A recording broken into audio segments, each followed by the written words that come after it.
Hello అండి, నేను doctor Vishnu Rao Veerapaneni, allergy asthma వైద్య నిపుణులు. అయితే అలర్జీ ఆస్తమా అనేది చాలా కామన్ ప్రాబ్లం. అలర్జీ ఆస్తమా అనేది చిన్నపిల్లల్లోనే బాల్య దశలోనే మొదలవుతాయి. ఇవి చాలా ప్రాబ్లమ్స్కు దారితీస్తాయి.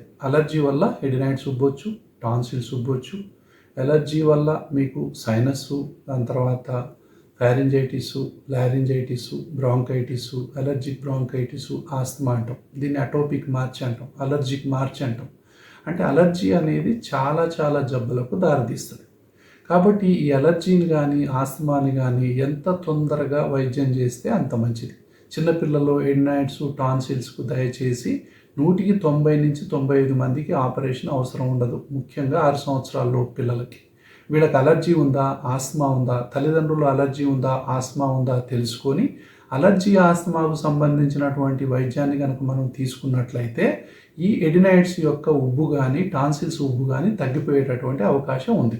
ఏదైతే కేసులు మన చేయి దాటిపోతాయో, ఎంతకి వాటి యొక్క సైజు తగ్గదో, అప్పుడు కొన్ని కేసుల్లో 5% నుంచి 10% కేసుల వరకు మాత్రమే, ముఖ్యంగా 6 సంవత్సరాల తర్వాత సర్జరీ చేయాల్సిన అవసరం రావచ్చు. అలర్జీ ఆస్తమాకి ఇప్పుడు అత్యాధునికమైనటువంటి శాస్త్రీయ వైద్యం అందుబాటులో ఉంది. అలర్జీని కానీ ఆస్తమాని కానీ తొలి దశలోని వైద్యం చేయకపోయినట్లయితే పిల్లల్లో పెరుగుదల ఆగిపోద్ది, ఏ ఆటలు ఆడుకోలేరు, చదువు కూడా చదువుకోలేరు.